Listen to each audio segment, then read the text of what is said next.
என்ன கோயிலுக்கு ஏதோ இந்த குறையெல்லாம் சொல்லி அழுதுட்டு போகணும் வந்தேன். என்ன பண்ணுறது? காலையில் கொஞ்சம் இட்லி ஊற்றி சாப்பிடுவோன்னு பார்த்தேன்.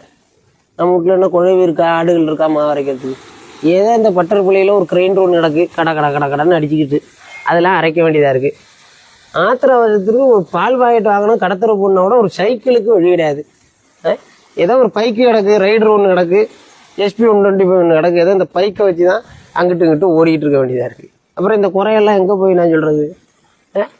நேற்று நைட்டு பாருங்கள், அங்காடி அரிசி முடிஞ்சு போச்சு, சோறாக்க முடியலை.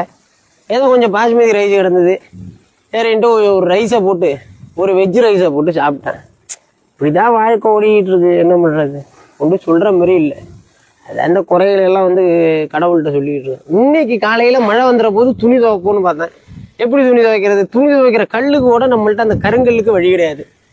இந்த washing machine, Samsung washing machine ஒன்று கிடந்தது, அதில் துணி அள்ளியை போட்டு துவைச்சி காய போட்டு வந்திருக்கேன். இந்த மழை வந்துட்டு என்ன பண்ணுறது சொல்லுங்கள்? இப்படிதான் மழையில் நனைஞ்சிக்கிட்டா போக முடியாது. ஒரு குடம் கூட இல்லை. ஏதோ இந்த காரை எடுத்துகிட்டு வந்தால் அந்த காரெல்லாம் வீட்டுக்கு போய் சேரணும்.